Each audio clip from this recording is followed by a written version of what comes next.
Donc je vous demande d'accueillir, c'est Brooke Tata, qui est une Américaine. Bonjour Brooke. Bonjour. Alors, Brooke est une chercheuse en neurosciences et elle a été récompensée par le prix UNESCO pour les femmes et la science et L'Oréal, qui est un prix qui est distribué tous les ans à certaines chercheuses pour les aider. Il y a des distributions de bourses et il y a une reconnaissance. L'idée, c'est d'aider les femmes à aller plus vers la science. Effectivement, les femmes qui interviennent ici, vous direz qu'elles n'ont pas forcément connu des problèmes de préjugés de sexe, mais il y a le vrai problème qu'on rencontre aujourd'hui et qui est un problème qui est assez important, c'est qu'il n'y a pas assez de jeunes femmes qui se tournent vers les sciences.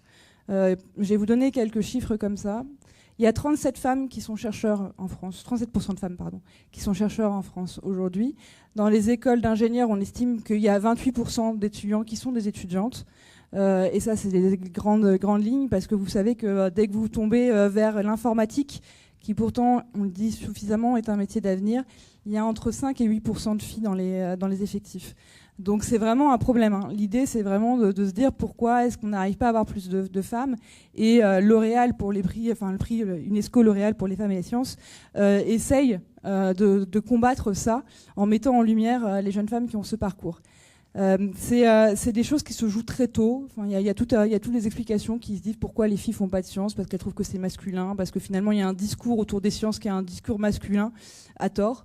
Et l'idée, c'est de dire aux jeunes filles, mais il faut changer ça, il faut y aller. Et surtout que les métiers d'avenir sont des métiers qui demandent des sciences, ou sont des métiers d'ingénieurs, ou qui sont des métiers d'informatique et de développeur, où il faut un peu aimer les mathématiques ou autre, mais on peut être développeur et faire du code. Et je pense qu'il y en a qui ne vont pas me dire le contraire, sans aimer les mathématiques ou sans être mathématicien. Donc j'essaie de revenir vers quelque chose d'autre. Donc Brooke, vous avez une présentation ? Oui. Oui.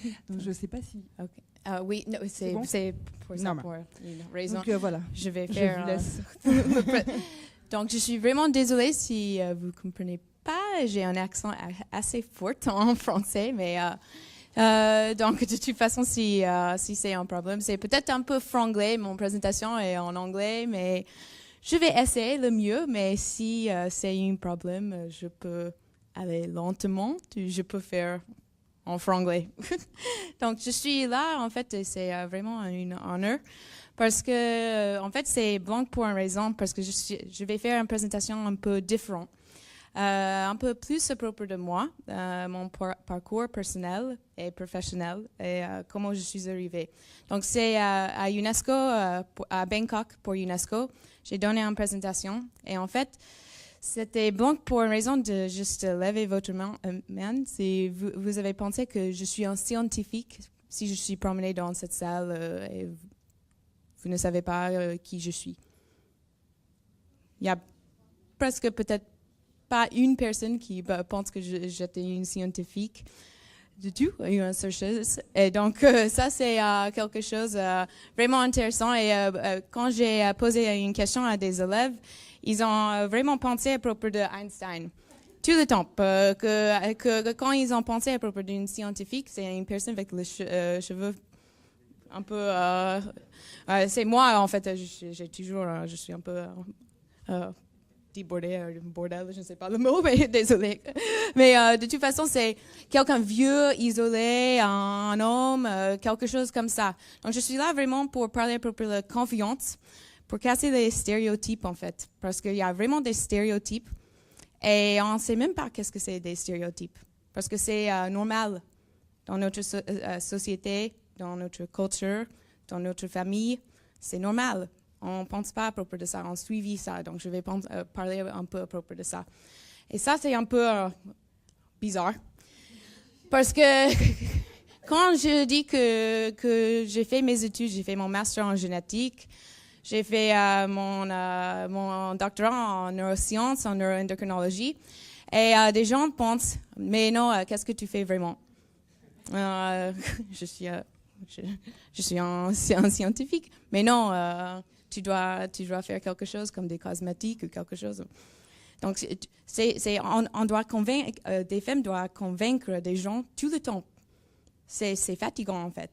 Donc, mais moi, je n'étais pas née du tout une scientifique. Donc, peut-être ça va soulager des questions à propos de est-ce que je dois avoir des meilleures notes dans une classe? Je vais parler à propos de moi parce que moi, je n'étais pas du tout une bonne étudiante. Parce que dans ma famille, peut-être c'est... oui, je vais parler à propos de ça plus tard. C'est, dans ma famille, en fait, c'était plus dans le sud. Je vais parler à propos de franglais. À propos de cette diapo-là, était dans le sud aux États-Unis. Il y a des stéréotypes assez forts. Les femmes doivent rester à la maison, doivent habiller bien, marier un homme riche, et c'est tout. L'éducation, rien. Donc, dans ma famille, c'était pour faire des études. Désolé pour mon français, mais ils s'en fichent à propos de ça, ma famille. Donc, c'était un peu dur. Moi, j'ai jamais pensé qu'est-ce que j'ai voulu faire, qui je suis. Rien du tout, parce que c'était normal. Donc, on cherche quand on est vraiment jeune, vers 8 ans. On a, je ne sais pas le mot en français, des patterns, comment c'est? Et on a tout ça dans notre culture, société, et dans notre famille. Et quand on est jeune, on cherche pour une définition, un meaning.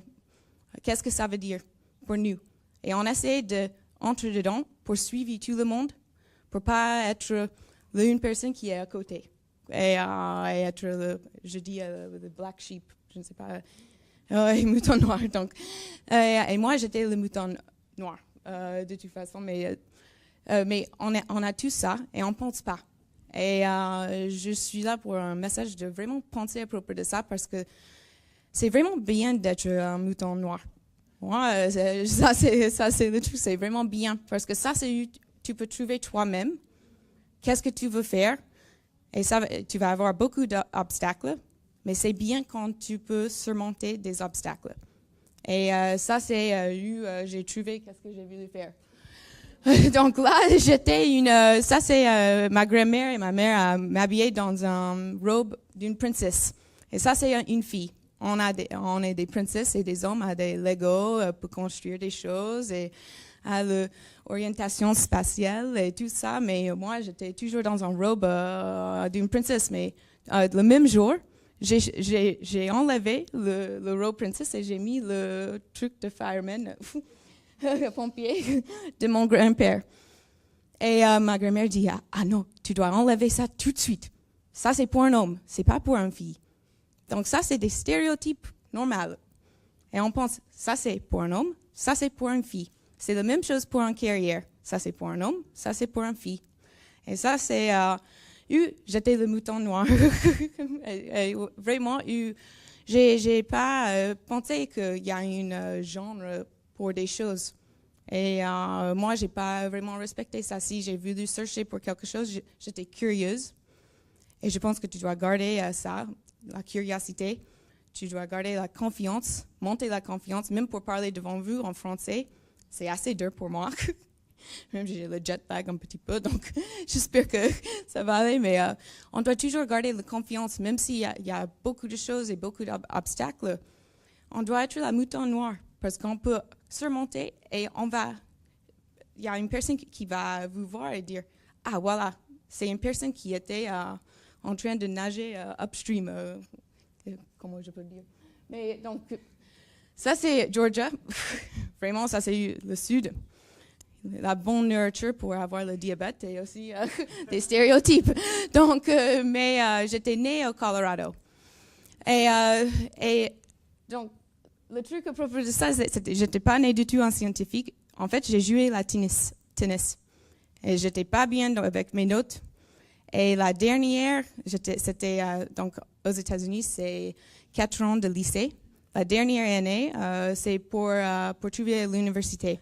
Moi, j'ai eu une bourse de jouer la tennis à l'Université de Virginie, au College of Charleston. Et j'étais en train de choisir. C'était le mois de mai, donc toutes les autres écoles, l'université était fermée pour postuler. Et il y avait un mec bourré qui a écrasé ma voiture, cassé mon dos, et j'ai perdu ma bourse de tennis. J'ai pas eu des bonnes notes. Et je ne savais pas qui je suis, qu'est-ce que j'ai voulu faire. J'étais dans le noir. Et ça, c'était le moment de l'électrochoc où j'ai demandé, mais j'étais en train de suivre tous ce que des autres ont voulu que je fasse, mais pas ce que j'ai voulu faire. Et ça, c'est un moment, je veux pour vous de penser à propos de ça. Plutôt que pour moi, moi j'avais 18 ans, mais peut-être c'est le même moment, mais c'était un peu tard pour moi. Mais de toute façon, j'ai trouvé une façon, parce qu'à l'Université de Colorado, c'est ouvert tout le temps, et tu peux postuler pour aller là-bas en personne.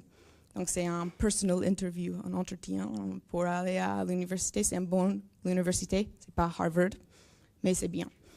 Donc, et en fait, j'ai dit à ma famille, je vais aller à l'Université de Colorado. Ils ont dit, bah non, tu dois rester ici. Mais j'ai eu une voiture, j'ai dit, je vais à l'université. Parce que j'ai voulu, même j'aime bien ma famille, ils sont vraiment bien, ils sont fiers de moi maintenant, c'est vraiment bien, mais c'était dur pour eux. Parce que ça, c'est leur stéréotype, leur culture qu'ils ont vivre pendant longtemps. Et pour moi, de séparer de ça et trouver moi-même, c'était la meilleure décision que j'ai faite à ce moment. Parce que j'ai vraiment été, je connais personne, je ne savais pas qu'est-ce que j'ai voulu faire. Et donc, j'étais j'étais tout là-bas à Colorado. Donc, j'étais vraiment loin de ma famille. Et donc, j'étais toute seule. Et ça, c'est en fait bien. Parce que ça, c'est où tu peux savoir qui tu es vraiment. Et il y a beaucoup d'obstacles, beaucoup de choses bien. Et j'ai trouvé un laboratoire parce que j'étais curieuse. Donc, comme j'étais en tennis, en scientifique, c'est bizarre, mais en fait, tu peux faire. Donc, on n'est pas né dans notre carrière. De toute façon, ça, c'est on construit. Et on peut choisir. Et je vais dire à la fin que j'étais un scientifique et j'ai créé mon propre entreprise, en fait, dans la technologie. Donc, en fait, je suis dans un domaine séparément. Mais de toute façon, c'était grâce à mon mentor et un homme et une femme. En fait, j'ai postulé, j'étais en train de dire, mais je suis vraiment curieuse à propos de le corps humain. Et moi, j'étais à l'âge de puberté, j'ai commencé à l'âge de 8 ans. Donc, c'était tôt. Et donc, je vais parler, peut-être c'est too much information, mais ça va aller. On doit parler à propos des choses un peu qui nous bougent. Mais j'ai commencé à puberté à l'âge de 8 ans. Je ne savais pas qu'est-ce qui se passe avec mon corps. La puberté, quand des hormones et tout ça, quand les filles commencent leurs règles et tout ça, j'ai bien commencé à propos de ça. Donc, moi, j'étais intéressée à propos de ça. Pourquoi j'ai commencé assez tôt que mes amis? Donc, il y a un laboratoire de reproductive endocrinologie pour étudier l'infertilité, la puberté, des choses quand ça ne va pas, qu'est-ce qui se passe. Et elle a dit, mais j'ai beaucoup de personnes, tu ne peux pas venir dans mon laboratoire. Mais j'ai dit, mais je suis presque là pour trouver ce que je veux faire. Donc, j'ai resté à 6 heures le matin, entre mes cours, jusqu'au minuit. Et après 3 semaines, ou 4 semaines même, elle a dit, OK, tu es vraiment déterminée. C'est bien, tu es bien pour mon labo, viens dedans. Donc, 4 ans à l'université, c'était bien parce que c'était grâce à cette opportunité à l'université, j'ai trouvé que j'ai voulu faire la recherche scientifique. Et c'était vraiment bien, elle a vraiment m'aidé avec tout. Mais j'ai pas voulu être contrainte avec des frontières, des frontières. Et parce que je suis vraiment intéressée pour la culture. Parce que dans un laboratoire, tu n'es pas juste américaine dans un laboratoire. Tu es avec des Chinois, des Japonais, des gens en France, tout le monde. Et tu dois comprendre chaque personne, tu dois comprendre. Et ça, c'est comment des idées, des choses innovatives venir. Donc, c'est bien de comprendre. Donc, j'ai dit, OK, je vais aller un petit peu plus loin. Donc, j'étais en train de dire, OK, je vais faire mes études internationales. Et peut-être créer un lien entre les deux. Et donc, je suis venue en France. Et parce qu'il y a beaucoup de laboratoires qui est bien dans la neuroendocrinologie en France, en fait. Donc, et c'est un bon endroit de vraiment faire le networking et collaboration avec des autres pays en plus. Donc, c'était vraiment bien. Ça, j'ai fait mon master et mon doctorat. Et j'ai fait 5 ans de mon postdoctorat là-bas, ici. Et pendant mon postdoctorat, j'ai étudié une syndrome ovaire polykystique. Et moi, j'ai le syndrome ovaire polykystique. Donc, qu'est-ce que c'est? Ça touche 1 sur 10 femmes. Donc, je ne sais pas combien de femmes on a dans cette salle, mais ça touche 1 sur 10. C'est la plus commune forme d'infertilité féminine. Et il n'y a pas une façon de comprendre cette syndrome. Et pendant mes études, j'ai étudié comment on peut, et le seul traitement, c'est le pilule contraceptif. Parce que le SOPK, à l'âge de puberté, des filles ont beaucoup de poils, presque une barbe. Moi, j'ai eu presque une barbe, l'acné et tout. C'est vraiment dur parce qu'on a beaucoup plus de testostérone, l'hormone masculine, que estrogène. Donc, pour trouver un traitement et pas juste quelque chose pour améliorer les symptômes, j'ai trouvé ça pendant mon postdoctorat. Donc maintenant, on est en train de faire une étude clinique et vraiment faire une implémentation de quelque chose pour prévenir et aussi pour traiter des gens, en fait. Pour ça, et ça, c'est vraiment bien. Parce que pour moi, de prendre une pilule à partir de 9 ans jusqu'au maintenant, c'est assez dur. Donc maintenant, il y a un traitement qui est en place. Donc, c'est vraiment bien parce que à l'âge de reproduction, des filles ne peuvent pas avoir des enfants ou doivent payer beaucoup d'argent pour avoir des injections tout le temps, pour essayer de stimuler l'ovulation et tout ça pour être enceinte. Et après ça, pour garder l'enfant pendant la grossesse, c'est assez dur. Donc, c'est vraiment dur pendant toute la vie. Et 50% des femmes qui ont le SOPK développent le diabète aussi. Donc, c'est vraiment, vraiment dur. Donc, ça me touchait parce que moi, j'ai fait également partie d'une femme. Mais, en plus, il y avait personne qui a essayé de comprendre ça. Et pensait que, pour prendre un pilule, ça va. Mais c'était, désolé pour les hommes, c'était que des hommes qui étaient en train d'étudier ça, en fait. Et il y a beaucoup d'études à Finlande pendant 66 ans de suivi des gens tout le temps, mais juste mettre sur un pilule ou un patch.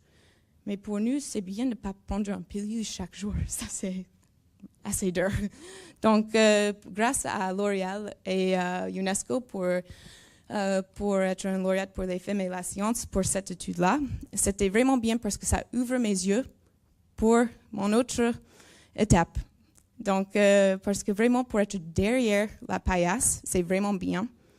Mais j'ai vu que j'ai voulu être plus proactif. Parce qu'ils ont donné, moi, une voix. Et je n'ai pas eu une voix avant. Et si on peut avoir une voix, on peut donner des autres une voix. Et on doit tous avoir une voix. Poser des questions, être curieuse, avoir la confiance d'aller et chercher des opportunités et tout ça. Mais vraiment, j'ai vu dans des écoles, quand j'étais dans des écoles, qu'il y a beaucoup des étudiants qui avaient peur, qui ne parlaient pas du tout. Ils pensaient que ça va aller, je vais trouver un autre moment. Mais c'est bon, va passer.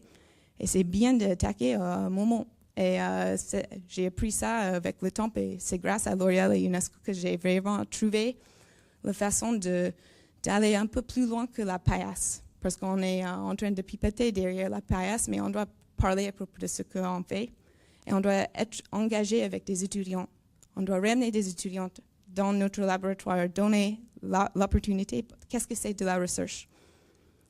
Et ça, c'est pour vous. Et donc, en fait, j'étais dans beaucoup des écoles, donc à l'âge de 10 ans, de 18 ans.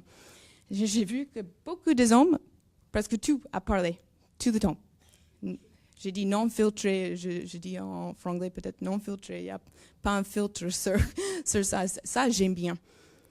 Parce que moi, je suis non filtré, je peux parler pendant peut-être une semaine ici, vous allez dormir.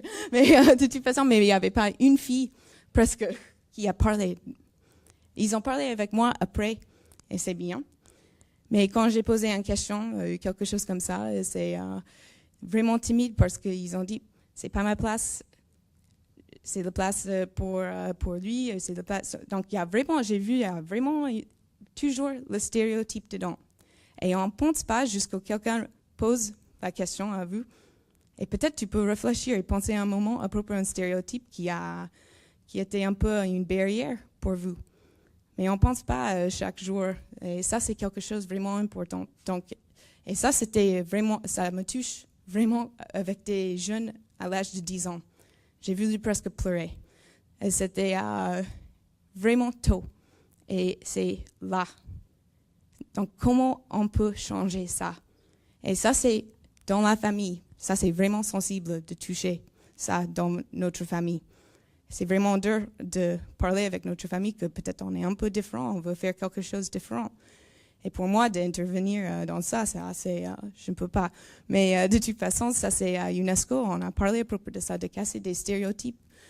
Comment on peut faire? C'était un gros congrès avec tout le monde en train d'essayer de comprendre comment on peut faire pour les jeunes filles, surtout des jeunes filles. Mais aussi, on parle à propos de l'égalité avec des...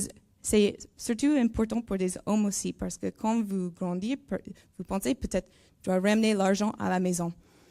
Et ça, c'est stressant, frustrant. Peut-être ça, c'est quelque chose de vraiment frustrant. Ça va ramener quelque chose de, comment tu peux dire, désolé, colère. Et donc, on doit être égal à la maison, égal au boulot. Et ça, c'est où on peut avancer ensemble. Donc, quand je dis pour les filles, c'est aussi pour les hommes. Parce qu'en fait, les hommes ont besoin de l'égalité aussi. Parce que, donc, quand on parle pour le féminisme et tout ça, c'est vraiment pour ramener les filles avec des garçons, les hommes avec les femmes, ensemble, où les femmes ne doivent pas justifier qu'on est bien pour avoir un boulot, ou peut-être, j'ai eu une fois, quelqu'un m'a demandé si je veux être enceinte dans les prochaines années. Et si oui, laisse tomber. OK. Donc, de toute façon, moi, je ne sais pas, mais parce que moi, j'ai la SOPICA, mais c'est une question un peu assez bizarre, quoi.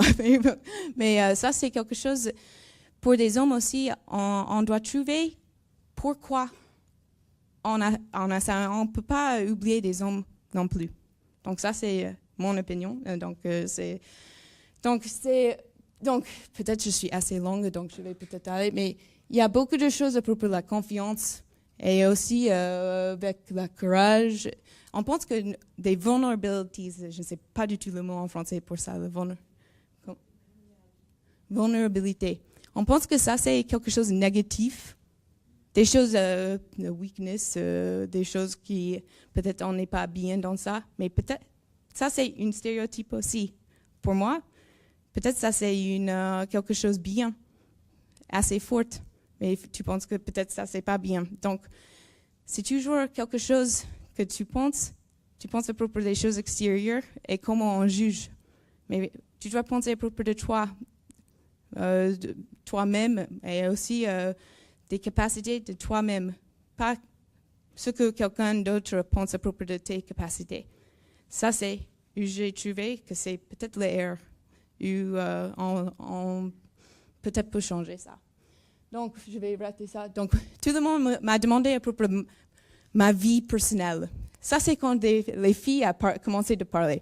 Parce que j'ai montré un diapo à propos de ma famille, ma famille et ma vie privée. J'ai une famille. Je suis mariée et mon mari, il a 2 enfants. Et on a un chien. Je fais le surf avec mon père beaucoup de fois. Je fais le surf.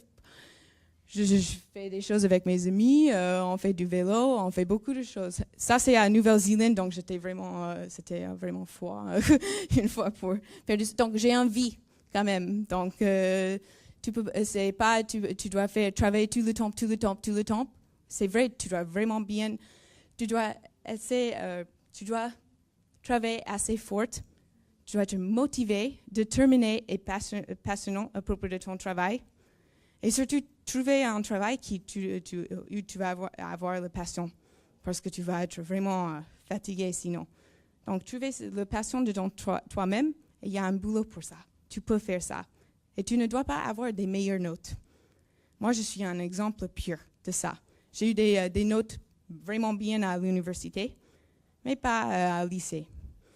Et après, pour être un lauréat pour L'Oréal UNESCO, c'est juste j'ai beaucoup travaillé et j'ai dû trouver moi-même et suivi qu'est-ce qui était dans mon cœur. Donc, je vais aller plus vite. Peut-être j'ai ça, mais peut-être c'est un peu trop long. Mais c'est 2 minutes, mais je peux. En fait, c'est une intervention qu'on avait déjà faite avec Brooke.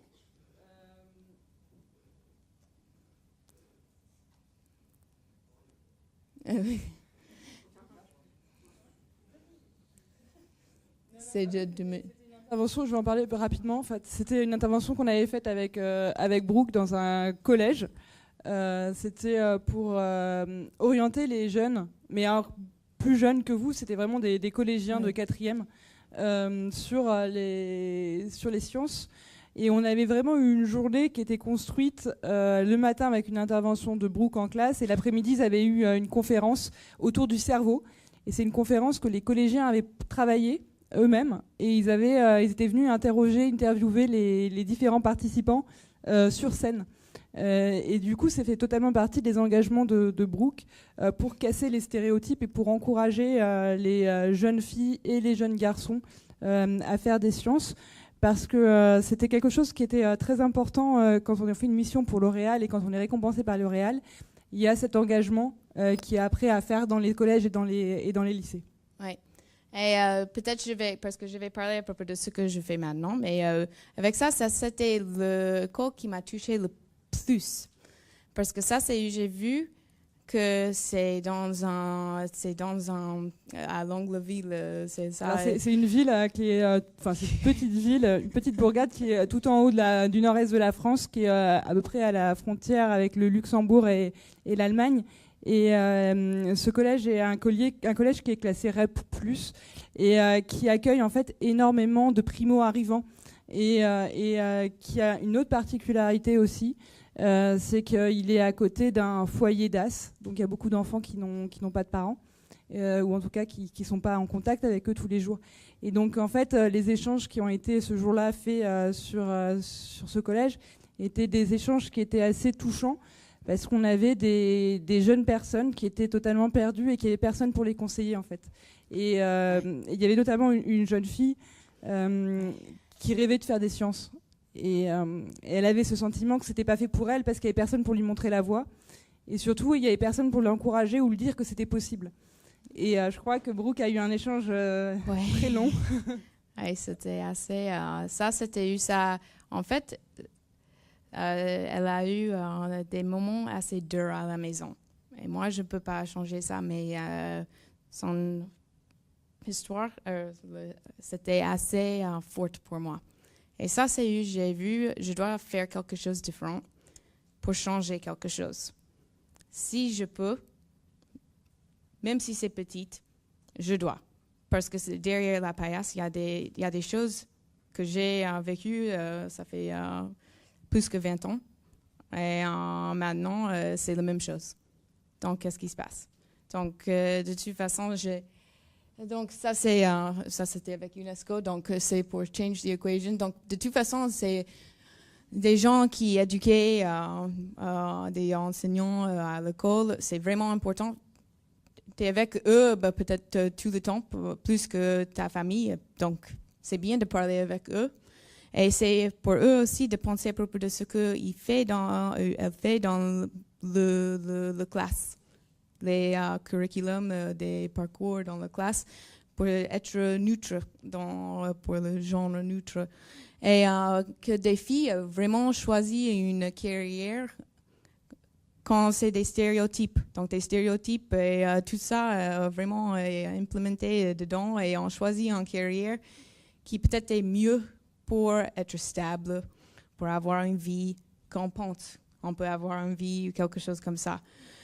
Et donc, maintenant, quand on veut avoir un enfant et on veut, si on est stressé au travail ou quelque chose comme ça et on a un enfant et on ramène ça à la maison, ça va faire la même chose à ton enfant. Donc, de toute façon, c'est un cercle et on doit trouver où on peut casser le cercle pour vraiment avoir l'égalité et avoir plus de filles dans le domaine de sciences. Vraiment, on doit être des role models, des mentors, et on doit laisser notre fille, vous, tout le monde, être curieuse et faire des choses, peut-être des bêtises, on ne sait pas, mais c'est comment on peut trouver qui on est, pour moi, qui je suis, et tout ça. Donc ça, c'est un vrai message. Et moi, je fais dans mon communauté, j'ai fait le slime avec elle, et elle fait elle-même, elle crée comme son type de slime, je ne sais pas, mais elle a 10 ans. Et elle fait sans des instructions, elle fait elle-même, elle est ancienne. Donc, mais de toute façon, maintenant, donc pour Bangkok, c'était cracking the code. Parce que je ne sais pas si vous savez qu'est-ce que c'est, et je suis presque finie là. Le coding. Donc, pour moi, j'ai pensé, OK, comment je peux faire mieux, comment je peux être proactif. Et si je ne pouvais pas trouver la réponse, j'ai dit, bon, j'ai trouvé une autre femme et on a créé notre propre entreprise. Parce que moi, j'ai vu dans le domaine de recherche, on est stressé, on est malade beaucoup de temps, quelquefois, on a des problèmes de santé, il y a des filles et femmes qui sont enceintes, il y a des hommes qui disent, si tu es enceinte, peut-être, il y a beaucoup de choses qui ne vont pas quelquefois. Donc, ce n'est pas parfait. Ça veut dire qu'il n'y a pas l'égalité, mais il y a des choses et ça dépend. Et aussi, on peut penser des parents, on a des problèmes pour gérer notre boulot et notre carrière. Ça, c'est quelque chose de vrai, c'est stressant, même si on dit que ça va, c'est stressant. Et aussi, quand on pense à propos de la santé des gens, le stress, qu'est-ce qu'on mange? Moi, j'ai raté un petit déjeuner et peut-être déjeuner, j'ai eu un petit peu quelque chose. Donc, moi, je ne pense pas qu'est-ce que je mange. Et tout ça, donc, on a créé une entreprise de digital health. Mais ce n'est pas juste ça. En fait, donc, c'est MyCare Health. Et ça, c'est nous deux. Donc, c'est bon. Donc, c'est avec le artificial intelligence, mais aussi un virtual assistant. Et c'est hands-free comme le Alexa Bot, et aussi avec l'application. Tu peux avoir ton médecin avec toi, ou tu peux parler avec des autres gens à l'école. S'il y a quelqu'un, pour moi, c'est le bullying, il y a le harassment, il y a des choses, il y a la violence, il y a des trucs qu'on ne veut pas parler à propos de ça. Mais on a créé une plateforme, je vais juste faire en vitesse parce que j'ai fait vraiment dans ma voiture parce que j'ai eu pas beaucoup de temps.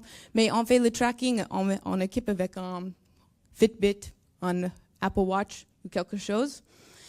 Et on regarde votre santé. Et si tu as besoin de quelque chose, si tu es pré-diabète, un parent a une disease chronique ou quelque chose, et si tu travailles et tu es trop stressé, on peut suivre ça. Et en fait, on peut faire tout ça et on peut vraiment connecter. Donc, tu ne dois pas aller à l'hôpital et attendre pendant 6 ou 9 heures. C'est en France. On pense qu'on a un bon système de santé, mais vraiment, ça coûte beaucoup d'argent pour l'assurance. On ne paye pas, mais c'est des taxes. Mais de toute façon, c'est comment tu peux gérer le temps. Tu peux même penser avec, si tu ne dois pas aller chez le médecin, appeler le médecin, aller au médecin. Si tu as la grippe ou quelque chose, remplir des formulaires, attendre, parler avec le médecin, chercher ton ordonnance. Ça, c'est juste une partie de ce qu'on fait. On fait aussi le mentoring, des choses pour le mental illness, la psychologie. On fait beaucoup, beaucoup plus de choses. Mais on fait un smart home. Donc, pour des gens qui sont vieux, si tu as des parents, peut-être, qui vivent tout seuls et tu es inquiète et ils tombent dans la salle de bain, on peut détecter ça tout de suite et on a un truc virtuel et on peut voir si elle lève ou il ne lève pas. Et dans 5 minutes, on a une ambulance là. On ramène la nutrition s'il y a tes pré-diabète. On ramène tes médicaments. On ramène beaucoup de choses Comme ça, tu peux avoir ton carrière.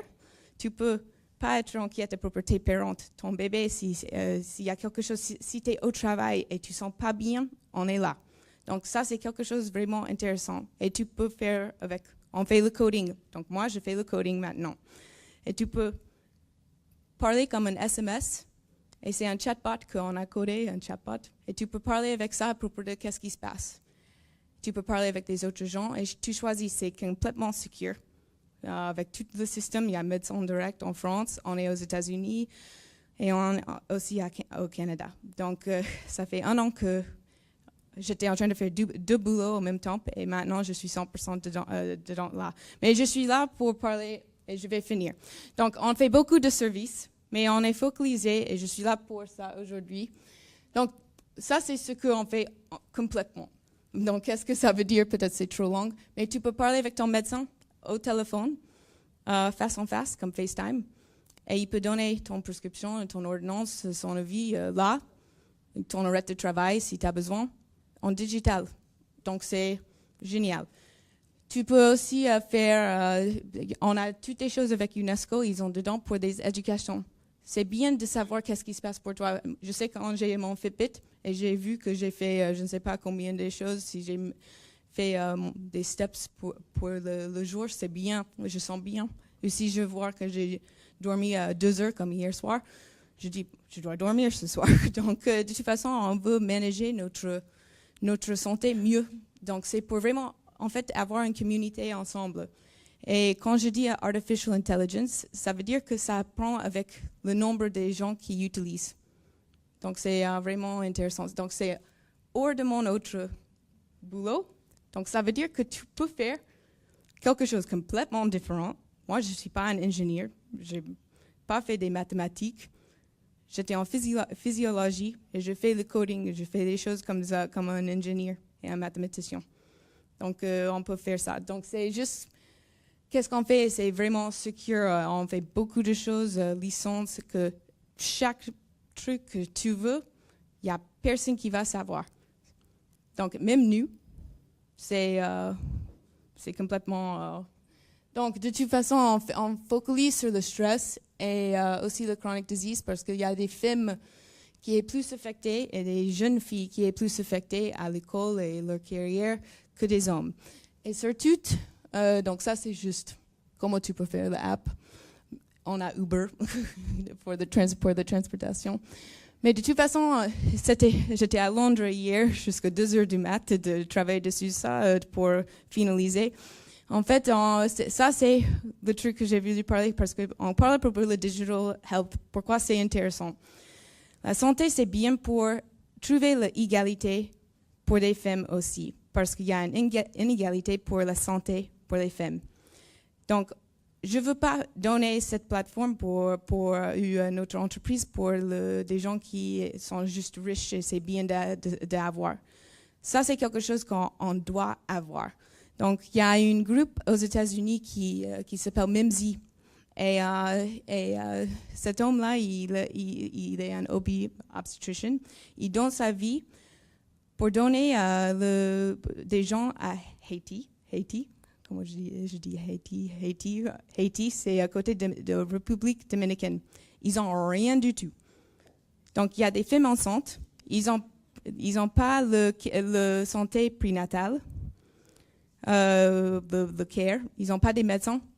Tu peux imaginer vraiment le plus proche hôpital, c'est plus que 10 km, quoi. Et enceinte, de marcher là-bas et attendre dans un queue. Ça, c'est assez dur. Et même pas avoir la nutrition, quelque chose pour même... Donc, on est là pour changer ça. Donc, le digital health, c'est pour tout le monde. On est en train d'aller jusqu'au bout. Il y a un robot qui peut faire tout. Mais c'est pas ça, c'est pas nous. On est en train de... et Bloom Life, c'est notre partenaire. Ils ont un patch comme un Band-Aid qui peut suivre des contractions et la santé du bébé et la maman. C'est vraiment, vraiment chouette. Donc, on a eu Bloom Life de faire une donation de 500 de leur medical device. Et nous, on va faire tout notre service et le tracking et pour avoir le data pour voir qu'est-ce qui se passe, qu'est-ce qui ne va pas, comment améliorer la santé et donner la nutrition, la care prénatale à eux. Donc, de toute façon, MIMSI, c'est comme UNESCO, c'est un non-profit organisation. Mais de toute façon, j'ai parlé pour beaucoup de temps, mais on a une bus, un mobile clinique, et on a le screening prénatal avec nous. Et on a l'éducation grâce à UNESCO et aussi Teacher, le programme Teacher, parce qu'ils n'ont pas une école, même pas, donc ils ne peuvent pas lire. Donc comment on peut faire notre système? En fait, on code avec des images, parce qu'ils ne peuvent pas lire. Donc on va créer un système d'éducation pour commencer de vraiment implémenter où ils peuvent lire et faire quelque chose. Parce qu'on a tous un rêve et on peut peut-être suivre notre rêve. Mais pour eux, peut-être ils ne savent même pas qu'est-ce que c'est un rêve parce qu'eux ne peuvent même pas vouloir penser pour un rêve parce qu'ils disent peut-être je ne peux pas du tout réaliser. Laisse tomber. Donc, on veut changer ça. Donc, c'est basic. De toute façon, on va implémenter tout notre système là-bas. Et on a le Wi-Fi, un hub et tout ça. Et on a juste créé hier soir. J'ai eu tout le OK pour ça, donc on a juste l'infrastructure de créer. Donc c'est grâce à tout le monde qui on a connecté avec ça, on peut faire. Donc ça, c'est le device, on peut mettre sur le moment. Et tu peux voir avec ton smartphone, et ils ont tous un smartphone. Donc ils ont tous un smartphone, mais rien d'autre. Ça, c'est bizarre. C'est en Afrique aussi, ils ont tous un smartphone. Mais ils n'ont pas équipé avec la santé. Donc, de toute façon, on peut implémenter tout notre service avec des gens qui ont besoin, vraiment. Et sans ça, c'est une vie. On va sauver des vies qu'on peut sauver. Et on est la première entreprise dans le Digital Health qui est créée par des femmes et aussi qui est pour ce service-là, mais qui adresse des gens qui sont dans des underdeveloped countries, des pays pas développés. Tout le monde fait ça dans des pays western, mais on fait ça on n'a pas beaucoup d'argent, mais on met notre cœur dedans. Et ça, c'est la mission que je pense que j'ai changé mon boulot pour faire ça. Et ça, c'est quand j'ai réalisé, c'était en harmonie pour moi pour avoir ça. Donc, ça, c'est nu. Et ça, c'est tout. Et ça, c'est donc, de toute façon, on est là pour adresser la santé des femmes, la carrière des femmes aussi, et tout ça. Donc, vraiment, dans le domaine ici et dans le domaine des pays pas développés. Donc, ça, c'est où je suis maintenant. Merci beaucoup, Brooke.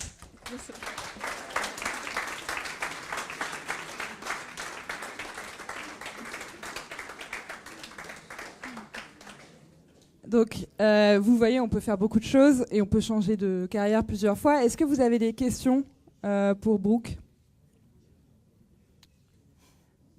Peut-être j'ai parlé trop long. Non, pas de questions. Et en fait, moi, j'ai juste rajouté... Ah, si, on a une question.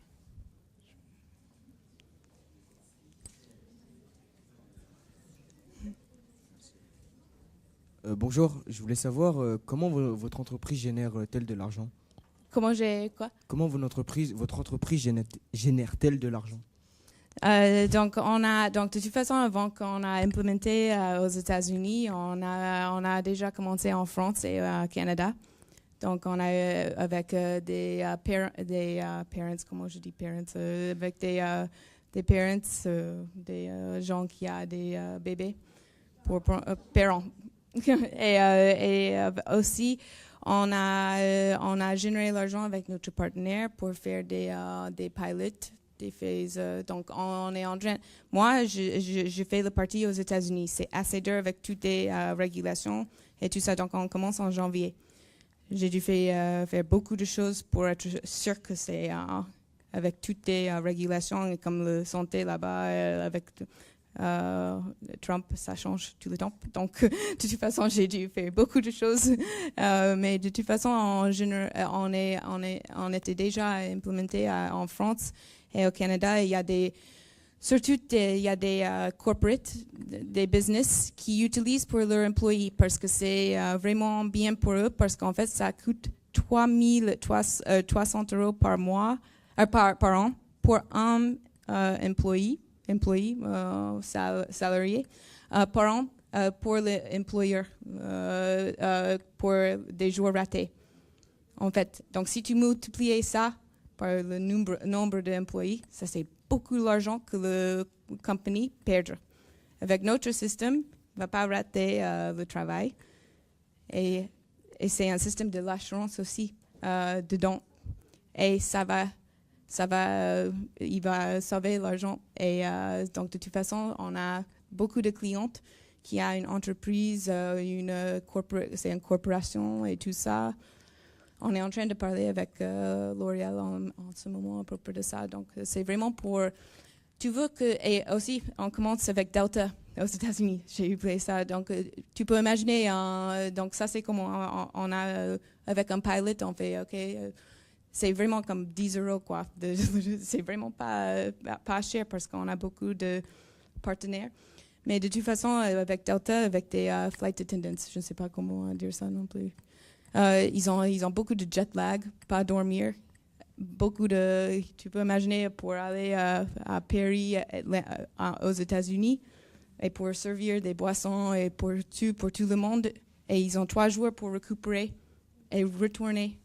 Ils ont 1 jour quand ils arrivent ici et ils doivent revenir. Donc, on pense à propos le stress, le sommeil, qu'est-ce qu'on mange. Donc, il y a des clients comme ça. Delta veut que leurs employés soient heureux et dans une bonne santé. Qui veut quelqu'un de servir en boisson et être en train de dormir et aussi prendre une pilule pour dormir. Donc, on a beaucoup de clientes qui viennent d'une business. Et aussi dans l'hôpital. On est à l'hôpital à Liège maintenant pour le moment.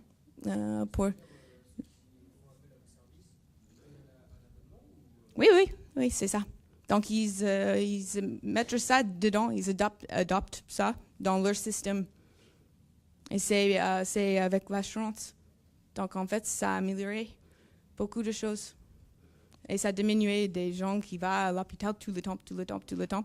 En fait, l'hôpital aime bien parce que ils ont beaucoup plus de temps de faire des choses nécessaires.